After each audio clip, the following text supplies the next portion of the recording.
Otro color.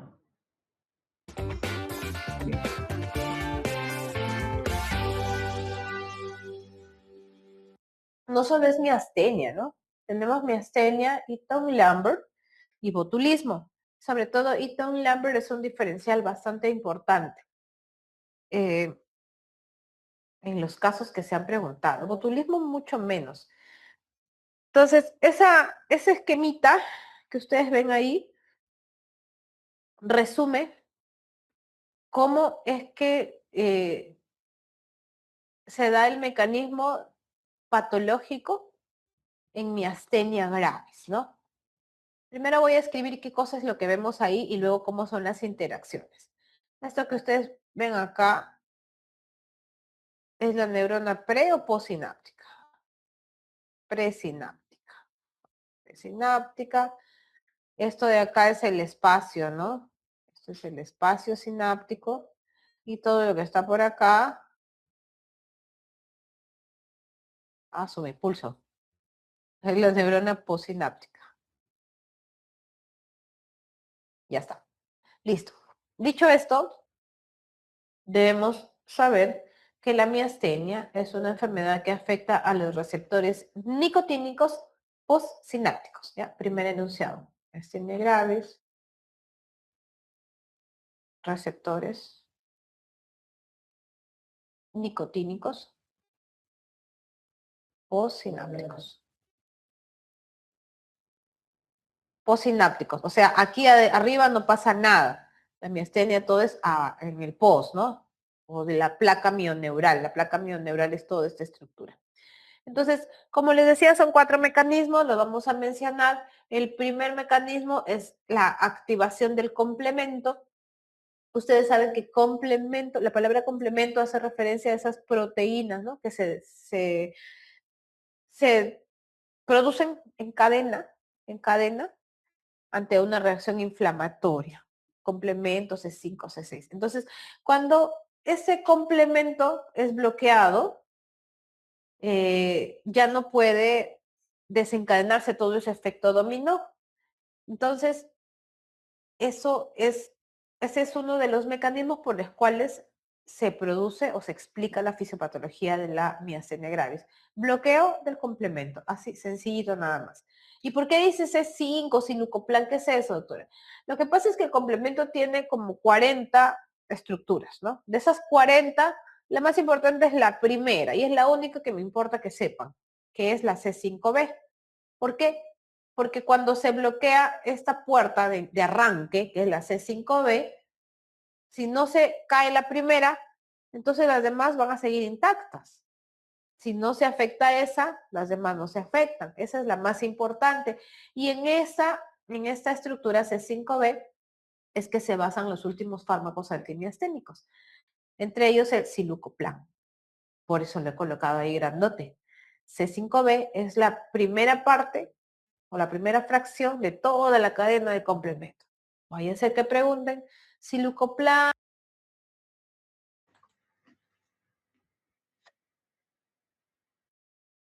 de los últimos fármacos de miastenia gravis, en qué estructura, ¿no? La primera, la última y la tercera, o les dan C51, C52, C53. Recuerden esto, por favor, C5b es la clave. Segundo mecanismo de acción, modulación antigénica. La modulación antigénica refiere o se refiere a que este antígeno, este anticuerpo viene, se coloca en la superficie y hace que estos receptores, estos que están acá como que parecen arroces de color celeste, se internalicen, ¿no? Ingresan y forman estructuras de 3 parejas, una pareja, 2 parejas y 3 parejas, y luego se destruye. Primero se internalizan y luego se degradan. Y este proceso se llama cross-linking. Cross-linking, modulación antigénica. Ese es el segundo mecanismo. ¿Ok? Tercer mecanismo, bloqueo directo. El bloqueo directo no es lo mismo que puso acá, doctora. No, no es lo mismo. Porque en el bloqueo del complemento está bloqueando la cadena del complemento de proteínas. Y en el bloqueo del anticuerpo, bloquea la contracción muscular porque se posa directamente sobre la fibra, ¿no? Miren esto de acá, no es lo mismo. Bloqueo del complemento y bloqueo del anticuerpo. Y el cuarto, último, menos frecuente, pero no menos importante, es el bloqueo de la proteína LRP4. Importante en el caso de la miastenia gravis cero negativa. ¿Qué significa miastenia gravis cero negativa? Recuerden, por favor, chicos, que en la miastenia gravis clásica, los anticuerpos, que también es una enfermedad autoinmune, ¿no? Los anticuerpos que también se confunden, aquí ya no tienen lo que tenía Guillain-Barré, un contacto previo con una bacteria, algo así. No, en este caso, en miastenia gravis, es una enfermedad autoinmune, pero se describe también una modulación genética. Es más complicado, creo yo, que el Guillain-Barré y el diagnóstico, entre otras cosas, que siempre va a ser clínico, es el dosaje de los receptores ACRA, ¿no? Acá lo vamos a escribir, dosaje ACRA positivo. Es lo más frecuente. ¿Qué significa ACRA? Anticuerpos contra los receptores de acetilcolina. Anticuerpos contra los receptores de acetilcolina. Si yo le pido ese dosaje a ese paciente y me sale positivo, o sea, hay anticuerpos contra los receptores, quiere decir que ese paciente tiene miastenia gravis. Eso es lo más frecuente. Pero ¿qué pasa si el paciente tiene miastenia gravis y clínicamente y yo le pido ese dosaje y sale negativo? Entonces, ¿no hice bien el diagnóstico? No, el diagnóstico está bien. Ese paciente es el caso menos frecuente que es un ACRA negativo. Estas son las llamadas miastenias gravis cero negativas. O sea, que tienen manifestaciones clínicas, pero que el dosaje de ACRA no sale positivo. La explicación de por qué se producen estas miastenias gravis cero negativas se basa en este mecanismo fisiopatológico y la interacción alterada de los receptores o de las proteínas LRP4. Por favor, esto sí hay que aprenderlo, ¿de acuerdo? Si hemos visto preguntas orientadas hacia miastenia. Entonces, dicho esos cuatro mecanismos de acción, pasamos,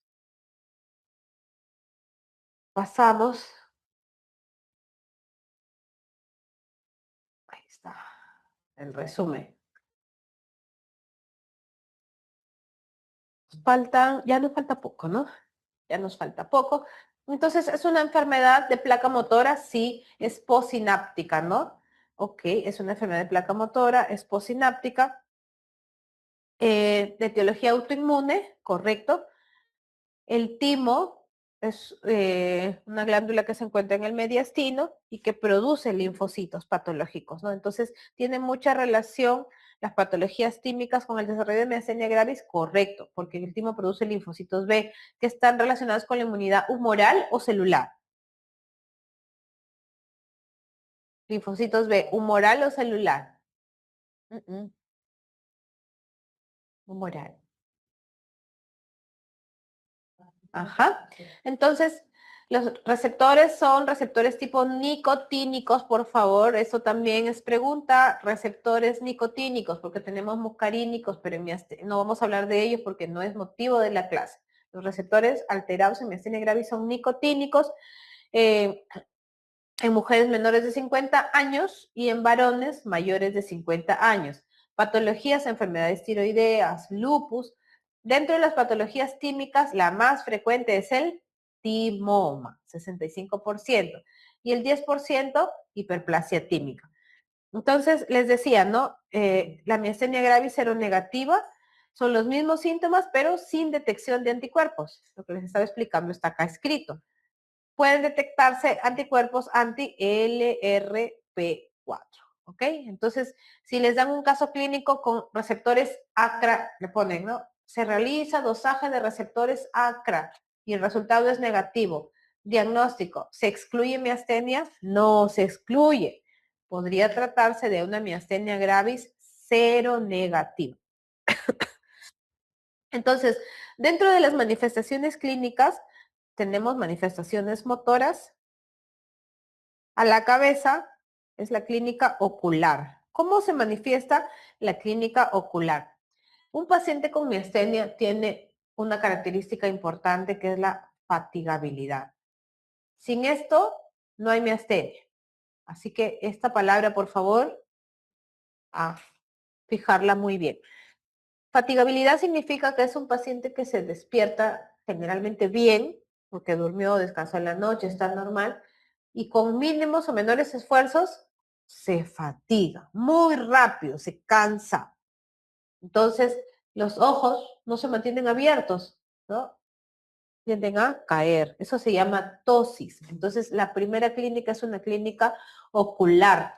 Empieza con tosis. El paciente hace esto, se cansa a las 9 de la mañana, así como cuando van a la clase que no es de neuro, ¿no? Porque están acá todos con los ojos abiertos. Ahí, rápidamente se cansa. Están en tosis. Y al haber tosis, el paciente tiene diplopia. Diplopia significa visión doble, ¿ok? Entonces, en ocular tenemos tosis y diplopia o visión doble, ¿no? Eh, Recuerden, por favor, que la miastenia es una patología de músculo esquelético, ¿ya? Entonces, yo pregunto, ¿estará afectada la miosis, la midrias? ¿Qué dicen? Si dice ocular, la respuesta es no, porque los músculos esfínteres de la pupila no tienen músculo esquelético, es músculo liso. Entonces, por favor, recordar que miastenia afecta músculo esquelético, receptores nicotínicos o muscarínicos. ¿Hemos dicho? Nicotínico. Perfecto. Entonces tenemos síntomas oculares que se caracterizan por fatigabilidad. En segundo lugar tenemos síntomas vulvares. Lo acabo de decir. ¿Quién me quiere decir cuáles son? Uy, se escribió mal. ¿Qué cosas? ¿Cuáles son los síntomas vulvares? No, no dije ataxia. Son dos. Disartria y disfagia. ¿Ya? Síntomas vulvares. Y en tercer lugar, las extremidades, ¿no? A diferencia, recuerden que Guillain-Barré hemos dicho de distal a proximal, ¿no? Guillain-Barré típico en pantalón. Aquí en miastenia es al revés, de proximal a distal. Ese es el patrón distinto. Ahora, algo súper importante, súper importante, es que este paciente mejora o empeora con el reposo. Mejora. Recuerden que la característica es la fatigabilidad, se cansa muy rápido. Si reposo, si duermo, no me muevo, desde las 9 de la mañana hasta las 12 del mediodía me levanto y otra vez ya estoy bien, aún sin dormir, solo con estar ahí quietecito sin esfuerzo físico. ¿De acuerdo? Esa es la principal diferencia con Eaton Lambert. El Eaton Lambert mejora con el ejercicio. Miastenia gravis mejora con el reposo. Repito otra vez, porque ahorita vimos el chat y lo primero que van a preguntar es, ¿puede repetir, por favor, cuál mejora? Sí lo voy a repetir, pero lo digo de una vez antes que me pregunten. La miastenia gravis mejora con el reposo. El Lytton Lambert mejora con el ejercicio. Son cosas distintas. Entonces, ¿qué cosa es una crisis miastenia? Una crisis miasténica es un cuadro que pone en peligro la vida del paciente. Es un paciente con evolución rápida, muy rápida, y compromiso de los músculos vulvares, que hemos dicho que es disartria y disfagia, que causa insuficiencia respiratoria. Las causas más frecuentes de descompensación de la miastenia gravis que vemos en la vida diaria son infecciones respiratorias. O sea, un paciente con miastenia gravis que tiene un resfriado así simple como el que yo tengo, ¿lo puede llevar hasta la UCI? Sí. O sea, son pacientes delicados. Siempre nosotros hacemos mucha concientización con ellos, el usar mascarillas, el no estar en lugares tan públicos. Si van a usar el metropolitano, que se pongan su mascarilla, ¿no? Cuidarse mucho porque ellos tienen una lista inmensa de fármacos que no pueden usar. Entonces ellos no se pueden automedicar. El tratamiento definitivamente va a ser soporte e inmunosupresión. Si yo digo inmunosupresión, ¿de qué estoy hablando? ¿Cuáles son esas dos opciones? Ajá. ¿Cuál es la otra? Inmunoglobulina y o plasmaféresis. ¿A qué dosis? La dosis es igual que en miastenia gravis, o sea, 2 gramos por kilo dividido ¿en cuántos días? En 5 días. O sea, ¿cuánto le doy por día? 0.4 gramos por kilo día. ¿De acuerdo? Es lo mismo que Guillain-Barré tratamiento. Listo. El diagnóstico. ¿Cómo se hace el diagnóstico de miastenia gravis? En primer lugar es clínico, ¿no? La sospecha es clínica, los ojos no ven lo que la mente no sabe. Luego, existe o se describe una prueba que se llamaba el test de hielo, ¿no? El test de hielo, que consistía en que se colocaba un cubito de hielo, por ejemplo, sobre el párpado de un paciente con fatigabilidad, con tosis, y el paciente mejora, porque la miastenia grave, y aquí va el segundo datito, no solo mejora con el reposo, sino también mejora en temperaturas frías, ¿no? Equivalente a lo que antes se hacía, que es el test del hidrofonio o prueba de tensilón, eso ya no se hace. Ahora se puede usar el test de hielo, que es accesible. Si no hay test de hielo, simplemente se evalúa la fatigabilidad. ¿Cómo se evalúa la fatigabilidad? Le pedimos al paciente con miastenia que mire un punto fijo. Puede pestañear, sí puede pestañear, pero nosotros lo miramos fijamente y el paciente no va a mantenerse así, ¿no? Va a empezar a caer. De repente un ojito primero, otro ojito después. Lo mismo en las extremidades, le pedimos que extienda las manos y una de las manos va a empezar a caer. Y luego la otra. Anotamos los tiempos. Lo mismo en las piernas, donde empieza a caer, se fatiga, se cansa rápido. Entonces el diagnóstico es clínico, el test de hielo se puede usar.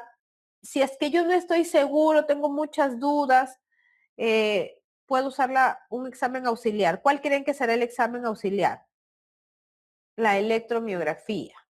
La electromiografía y el test de elección se llama test de estimulación repetitiva. Así se llama, ¿ok?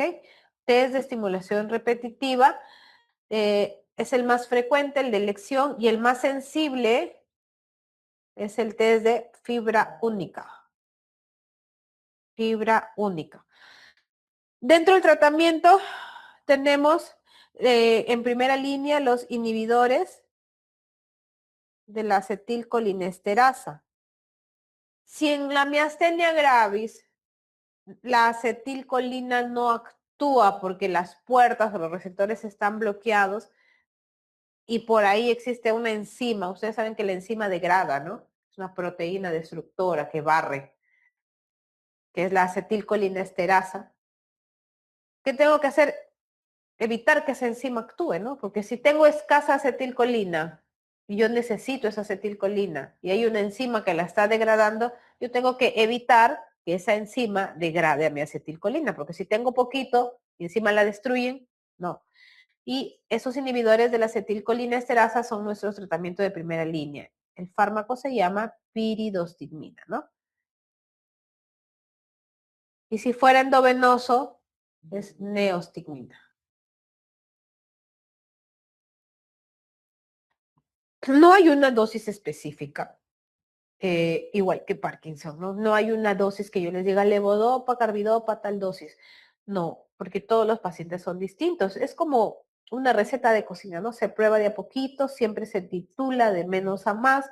La piridostigmina viene de 60 miligramos, ¿no? Y se puede iniciar, digamos, media tableta cada 8 horas de acuerdo a la tolerancia del paciente. En algunos casos, si el paciente está muy descompensado, se puede dar inmunosupresores también. Inmunosupresores como los corticoides, eso es en vía oral. Pero si el paciente está en crisis miasténica, en peligro la vida, con insuficiencia respiratoria, voy a dar inmunosupresión. Y hemos dicho cuál es la inmunosupresión, inmunoglobulina o plasmaféresis. La cirugía también es parte del abordaje. Si hemos dicho que lo alterado es el timo que produce linfocitos B anormales, entonces le tengo que hacer timectomía, ¿no? No me sirve de nada tratar los síntomas de debilidad y fatiga si el timo sigue liberando y produciendo linfocitos patológicos, ¿ok? El timoma puede presentarse a cualquier edad, sí, y causar esta clínica, ¿no? De miastenia gravis generalizada, mayormente entre los 15 y los 60 años, o sea, mayores de 15 y menores de 60 años, correcto. Ok, ¿hasta ahí hay alguna pregunta? Ya estamos a puertas de terminar. Sí, en el diagnóstico clínico puedes pedir anticuerpos también, lo vamos a anotar acá, buena. Dosaje de anticuerpos ACRA. Recuerden que si no salen positivos, no es que me alejo por completo, pienso en una miastenia cero negativo. Y así tengo el último laboratorio a mi mano. ¿Qué hago? Dosaje de cero negativos, o sea, los anti-MuSK. Anti-MuSK es lo mismo que decir cero negativo, ¿no? Muy bien. Y ya nos falta una. A ver, vamos con los diagnósticos diferenciales. Perdón. Vamos con los diagnósticos diferenciales. ¿Qué pasó acá? ¿Nos hablan? Ah, ya están aperturándonos el chat. Uy, ¿ahora cómo salgo de acá? Oh, listo. Entonces, eh, miren, lo hemos hecho como que un comparativo para que se pueda estudiar así. Yo les sugiero que cuando repasen mi astenia, al mismo tiempo hagan en una hoja de papel bond así, ¿no? La doblan en dos, pongan su columna de miastenia y su columna de Eaton Lambert para que se estudie al mismo tiempo, porque si estudian uno primero y el otro después, se va a hacer una mezcla rara. Mejor estudienlo en comparativo y así aprenden de paso el diferencial, ¿no? Entonces, dice, Eaton Lambert es poco frecuente, es infradiagnosticado, ok. Es una enfermedad presináptica. Voy a colocar en anotación al costadito cómo es la miastenia para que se pueda ver el comparativo, ¿ya?